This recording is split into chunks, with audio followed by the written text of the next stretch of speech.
करके हिरण्याक्ष का वध कर दिया,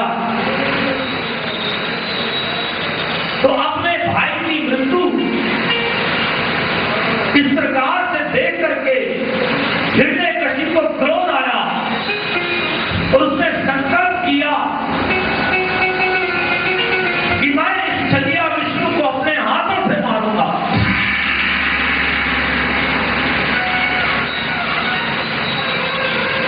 प्रतिशोध की अग्नि उसके हृदय में जलने लगी।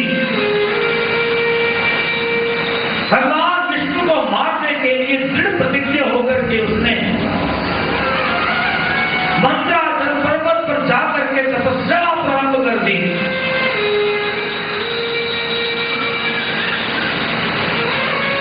ऐसी तपस्या की एक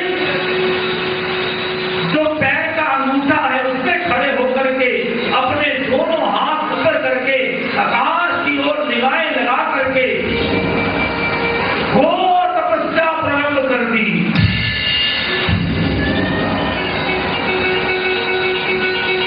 इतनी घोर तपस्या, इतने वर्षों तक हिरण्यकशिपु ने तपस्या प्रारंभ की कि मैंने भगवान विष्णु का वध करना है, उस छलिए विष्णु का वध करना है जिसने मेरे भाई हिरण्याक्ष का वध किया है।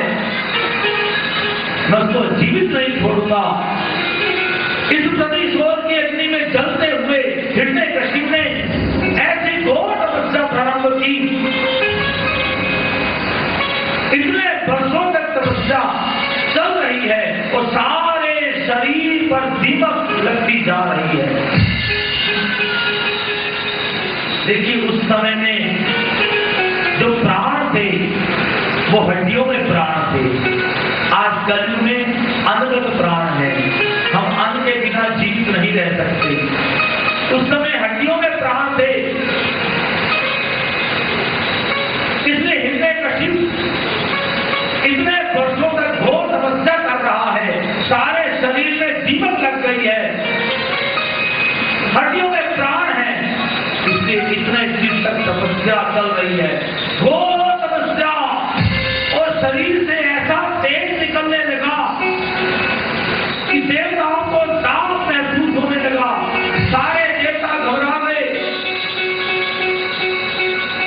दाम सहन नहीं हो रहा देवताओं को। सारे देवता ब्रह्मा जी के पास पहुंचे।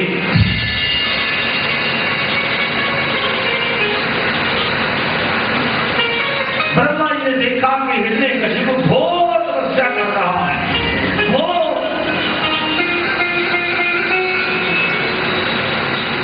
देवताओं ने प्रार्थना की, महाराज आप जाइए, ब्रह्मा जी जाइए,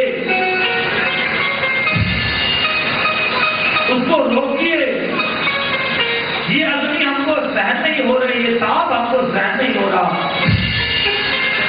तो देवताओं की प्रार्थना पर ब्रह्मा जी वहां पहुंचे जहां हिरण्यकशिपु तपस्या कर रहा था, वो तपस्या।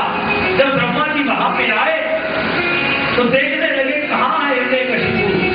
देखा चारों तरफ दीमक की दीमक लगी हुई है।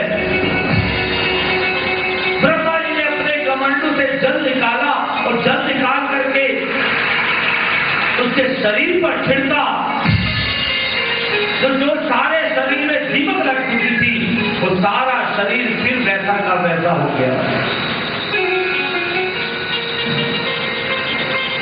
हिरण्यकशिपु के नेत्र खुले तो देखा सामने ब्रह्मा जी हैं। दोनों हाथों से प्रणाम किया और स्तुति की। ब्रह्मा जी बड़े प्रसन्न हुए। ब्रह्मा जी ने कहा, हिरण्यकशिपु तुमने ऐसी तपस्या की है, ऐसी घोर तपस्या की है, आज तक किसी ने ऐसी तपस्या नहीं की और मैं तुम्हारी तपस्या से बहुत प्रसन्न हूं। मांगो, क्या मांगते हो? हिरण्यकशिपु ने कहा, हे ब्रह्मा जी, यदि आप मुझ पर प्रसन्न हैं तो मुझे अमर रहने का कर दो। ब्रह्मा जी ने कहा, हिरण्यकशिपु मैं खुद ही अमर नहीं हूं तो मैं तुझको अमर रहने का वर कहां से दे दूं? कुछ और वर मांग लो।